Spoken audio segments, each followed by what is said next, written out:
Última hora, Caracol Radio. 8 de la noche en punto y aquí están las noticias. En Bogotá se presentó hace poco un intento de homicidio en una calle del norte de la ciudad. La víctima, que resultó herida, fue llevada a un centro asistencial. Sebastián Herrera. Julián, los saluda desde la calle 161 con carrera 19. Acá en este lugar fue donde sucedió el intento de sicariato. Fue exactamente en una cafetería. Un señor estaba sentado en el lugar cuando llegó un delincuente y le propinó varios disparos. A esta hora la persona está siendo atendida en el hospital Simón Bolívar. La policía alcanzó a llevarlo a urgencias. La víctima recibió 4 impactos de bala, incluyendo impactos en el tórax y en el brazo. Gracias, Sebastián. Y la Procuraduría confirmó en fallo de segunda instancia la destitución e inhabilidad por 10 años contra Diana Cecilia Muñoz Míguez, quien se desempeñaba como directora de la cárcel El Buen Pastor de Bogotá. Esto por su responsabilidad disciplinaria en la fuga de la excongresista Aida Merlano. Juan Esteban Quintero. De acuerdo con la Procuraduría, se comprobó que Diana Cecilia Muñoz, quien era la directora de la cárcel El Buen Pastor de Bogotá en el año 2019, cuando se presentó la cinematográfica fuga de la congresista Aida Merlano, fue ella quien le entregó las boletas hospitalarias y la orden judicial para la salida del centro de reclusión, con el fin de que se realizara un procedimiento estético dental, sin contar con la autorización del Instituto Nacional Penitenciario y Carcelario INPEC, ni con las medidas de seguridad requeridas. La Procuraduría también impuso la misma sanción de 10 años al entonces comandante de Custodia y Vigilancia del Penal, David Alexander Álvarez, quien suscribió la remisión médica de la persona privada de la libertad sin adoptar las medidas de seguridad necesarias. Y a propósito de la muerte del gobernador indígena Eutimio Valencia Duave, indicaron las autoridades que él habría muerto ahogado al huir de un intento de hurto, según las investigaciones preliminares. José David Rodríguez.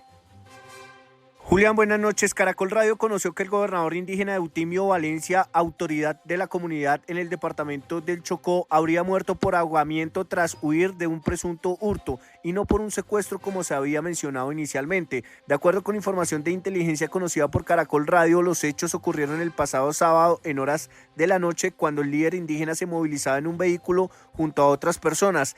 En ese momento es abordado por hombres que se movilizaban en una motocicleta, quienes, dice inteligencia militar, lo intentaron intimidar con cuchillos para robarle un dinero que llevaba. En ese momento el líder indígena intenta escapar y se lanza al río, en donde posteriormente lamentablemente murió.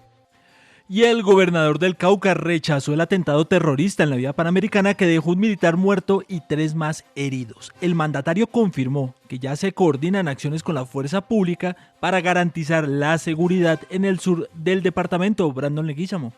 El mandatario de los caucanos, Octavio Guzmán, rechazó el atentado terrorista en la vía panamericana que cobró la vida del soldado profesional Ferney Ramos Villalba y dejó heridos a 3 uniformados más. El mandatario confirmó que tras los hechos se activaron de inmediato las rutas de atención y los mecanismos en coordinación con las autoridades para atender la situación y reforzar la seguridad en el territorio. Los militares heridos a esta hora son atendidos en el Hospital Universitario San José de Popayán. Johnny Hoyos, subsecretario de Salud del departamento, entregó el parte médico. Hay uno de ellos con contusiones leves, el paciente que llegó en un pronóstico reservado y desafortunadamente inmediatamente llega al hospital fallece y los otros tienen heridas en la cara y en el tronco. A esta hora, la vía panamericana permanece cerrada, varios vehículos resultaron afectados y las autoridades adelantan operativos de seguridad y verificación de la zona para descartar la presencia de más explosivos. Y el movimiento Unidad en Minga por Colombia anunció su respaldo a la fórmula presidencial de Iván Cepeda y Aida Aquilcue. La organización destacó el liderazgo de la líder indígena y llamó a la unidad para defender las transformaciones sociales en el país. Esto dijo. Desde el suroccidente colombiano, el movimiento político expresó su pleno apoyo a la designación de Aida Aquilcue como fórmula vicepresidencial de Iván Cepeda. Señalaron que la lideresa indígena del pueblo Nasa representa la resistencia ancestral y la lucha por la justicia social, la paz y la dignidad territorial. También destacaron su trayectoria en la defensa de los derechos humanos y el trabajo organizativo con las comunidades. El movimiento aseguró que esta fórmula simboliza la convergencia de los pueblos originarios, los sectores sociales y las fuerzas democráticas que buscan una Colombia con equidad. Hicieron un llamado a los sectores populares a unirse en defensa de las transformaciones sociales y económicas que aseguran buscan cerrar brechas históricas de desigualdad en Colombia. Y la candidata presidencial Claudia López se reunió con Leonardo Huerta, con quien se midió en la consulta de las soluciones, esto para evaluar su fórmula vicepresidencial. Hola queridos, comiendo frisbee nos conocimos aquí con este joven Leonardo. Lo único más peregrino que frisbee es Leonardo Huerta. Lo único más peregrino que frisbee es Leonardo Huerta. Y aquí comiéndonos un frisbee estamos conversando sobre cómo vamos a continuar, sobre cómo vamos a escoger a nuestra fórmula vicepresidencial esta semana para inscribirnos. Muchas gracias de nuevo a toda la gente que nos apoyó. Y seguimos atentos, por supuesto, a la carrera presidencial. Y Caracol Radio conoció quién es la fórmula vicepresidencial de la candidata Sondra McCollins. ¿De quién se trata, Camila Correa? Se trata de Leonardo Caram, abogado y magíster en seguridad pública, con experiencia en seguridad ciudadana, análisis de riesgos, videovigilancia y formación en ciberseguridad y ciberdefensa. La candidata, quien recogió más de 1.100.000 firmas para aspirar a la presidencia, se inscribirá con su coequipero este miércoles 11 de marzo en la Registraduría Nacional y llegará acompañada de moteras y de decenas de ciudadanos disfrazados de anónimos al estilo de la serie de Netflix La Casa de Papel. McCollins, conocida como la abogada de hierro, quiere darle voz a los ciudadanos invisibles que no se sienten bien representados en el país. Y la Defensoría del Pueblo celebró la convocatoria que se abrió para elegir 7 magistrados de la Corte Suprema con posibilidad de lista solo de mujeres. María Fernanda Latorre. El Consejo Superior de la Judicatura abrió el proceso para elegir a quienes ocuparán 7 vacantes en la Corte Suprema de Justicia. Por primera vez en la historia del país, estas convocatorias públicas contemplan la posibilidad de conformar listas de elegibles integradas exclusivamente por mujeres, medida que busca avanzar hacia la paridad de género en los altos niveles de la justicia. Ante ese proceso, la Defensoría del Pueblo invitó entonces a las mujeres que contemplan los requisitos a participar masivamente en esta convocatoria, destacando que se trata de una oportunidad histórica para superar las barreras que han limitado su acceso a los máximos cargos del Poder Judicial. Y en el mundo, el gobierno de Ecuador entregó explicaciones de por qué expulsaron del país a la misión diplomática de Cuba. ¿Cuáles fueron estas razones, Eddie? Julián, pues en palabras del presidente Daniel Noboa de Ecuador, la razón central fue injerencia que no solamente habría sido política. Había bastante injerencia de parte de Cuba en actividades políticas, en actividades también de disidencia, en actividades violentas incluso en algunos casos. El mandatario no aclaró a qué hechos violentos se refiere, pero ya todo tuvo una respuesta desde La Habana, desde Cuba, asegurando que esto es un acto inamistoso que no tiene ningún precedente y que perjudica fuertemente la relación bilateral. Y de vuelta al país, las autoridades anunciaron la captura de 29 miembros de redes dedicadas al apoderamiento ilegal de hidrocarburos, un delito que le ha costado a Colombia más de $80 millones en el último año, María Fernanda.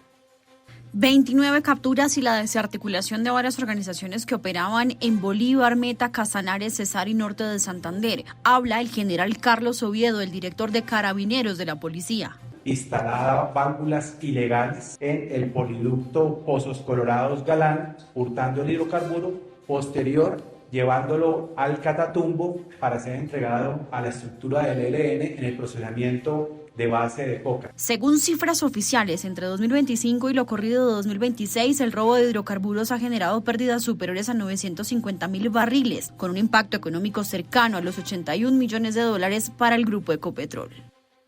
Y las autoridades ambientales y de seguridad reportaron el decomiso de más de 294.000 metros cúbicos de madera ilegal en un operativo nacional contra el tráfico de productos forestales. Alison Torres.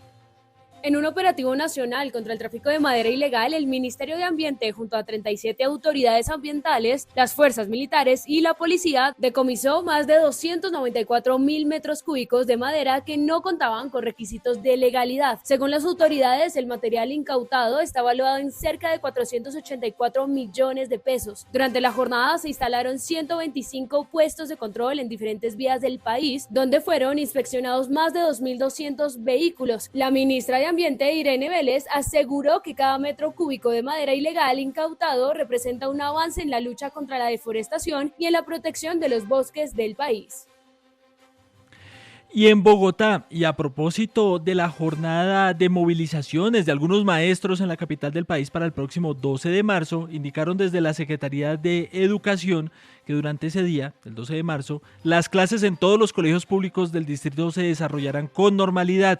Aseguran que respetan el derecho a la protesta que tienen los docentes, pero que invitan a quienes decidan participar en las manifestaciones a hacerlo en contrajornada, priorizando el derecho fundamental a la educación de niñas, niños y jóvenes, así como el respeto por el tiempo escolar. Y en otras noticias, el ICA detectó un brote de influenza aviar en el departamento del Meta. ¿Qué detalles hay, Luis Enrique Hurtado?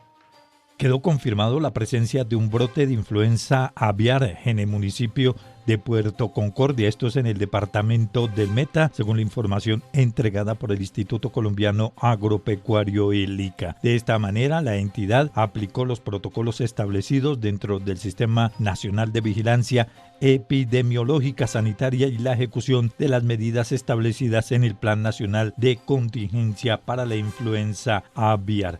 Estas condiciones estarán orientadas a la contención, erradicación y mitigación del riesgo de dispersión del virus en el departamento del Meta. Y Caracol Radio reveló la nueva acusación contra Darío Alberto Laino Escopeta, quien cumple 2 condenas por financiar y promover a grupos paramilitares y también asesinatos. Jenny Angarita.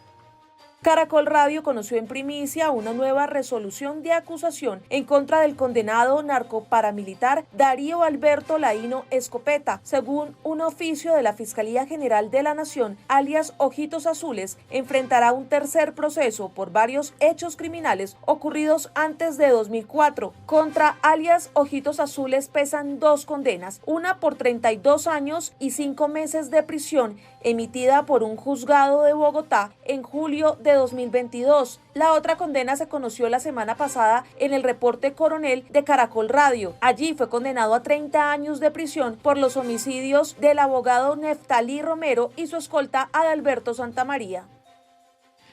Y un voraz incendio consume y es atendido a esta hora por una empresa de estivas y colapsa la troncal del Caribe en Santa Marta. Giselle Campo. Según los primeros reportes, la emergencia fue alertada por trabajadores del lugar, quienes inicialmente notaron una espesa nube de humo que salía desde el interior de las instalaciones. Minutos después, las llamas comenzaron a propagarse por distintas áreas del complejo. Al sitio acuden en estos momentos unidades del Cuerpo de Bomberos Voluntarios de Santa Marta, quienes trabajan para controlar el incendio.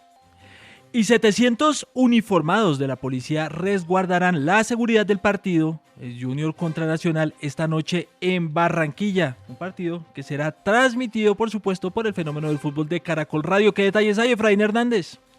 Debido a la expectativa que genera este enfrentamiento deportivo, que se llevará a cabo a las 8:30 de la noche, la policía indicó que el dispositivo estará desplegado antes, durante y después del partido. Además, habrá controles en los alrededores del estadio, acompañamiento a los asistentes y presencia permanente en puntos estratégicos. Las autoridades también realizarán controles de ingreso al escenario deportivo, verificación de antecedentes, acompañamiento a las barras y monitoreo permanente mediante unidades de vigilancia y especialidades de la policía. El partido tendrá lugar en el estadio Romelio Martínez.